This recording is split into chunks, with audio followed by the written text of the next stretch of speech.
आइए देखें पिछले एपिसोड में क्या हुआ था। अगरबाह शहर में अलादीन की मुलाकात एक अजनबी से हुई जिसने उसे बताया कि वह उसका चाचा है और उसे एक राज बताना चाहता है जिससे वह अमीर बन जाएगा। अलादीन मान गया और उसके साथ चल पड़ा। एक गुफा खुली और अलादीन धन की इच्छा में सीढ़ियां उतर गया। चलिए आगे बढ़ते हैं। अलादीन ने अंतहीन पत्थर की सीढ़ियों से सावधानी से नीचे कदम रखा। उसका हाथ ठंडी दीवार को छू रहा था।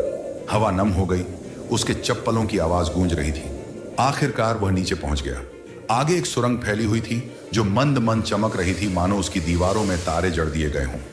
वह तेजी से सांस लेते हुए आगे बढ़ता रहा जब तक कि सुरंग खजाने से जगमगाते एक विशाल कक्ष में नहीं खुल गई। दीवारों पर रत्न चमक रहे थे, सोने के सिक्के ढेरों में पड़े थे और रत्न जड़ित तलवारें ढेरों से बाहर निकली हुई थी।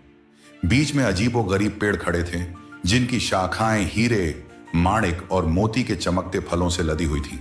अलादीन की सांस रुक गई। काश माँ ये देख पाती। उसने अपनी जेबें सोने के सिक्कों से भर ली। उसका दिल तेजी से धड़क रहा था। तभी दूर उसे एक चबूतरे पर एक सादा कांसे का दिया दिखाई दिया। नीरस, पुराना, इतनी दौलत के बीच बेकार। यही तो चाहिए उसे। दिया भारी और ठंडा लग रहा था जिससे उसके हाथ में हल्की सी झुनझुनी हुई। उसने उसे अपनी बेल्ट में ठूंसा और जल्दी से वापस लौट आया। सीढ़ियों के नीचे अजनबी की आवाज नीचे गूंजी। क्या तुम्हें चिराग मिला? हाँ चाचा, मिल गया। अच्छा, इसे मुझे दे दो जल्दी। पहले मुझे बाहर निकाल। मूर्ख लड़के, पहले चिराग मेरे हवाले करो। नहीं चाचा, पहले मुझे बाहर निकाल।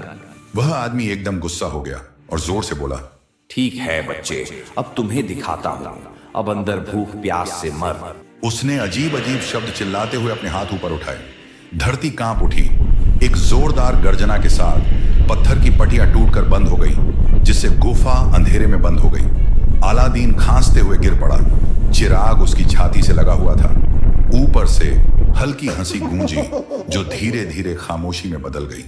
अंधेरे में अकेले अलादीन फुसफुसाया, ये मैंने क्या कर दिया? देखते रहिए अब अलादीन का क्या होगा। वो इस गुफा से कैसे बाहर निकलेगा और यह चिराग का क्या रहस्य है।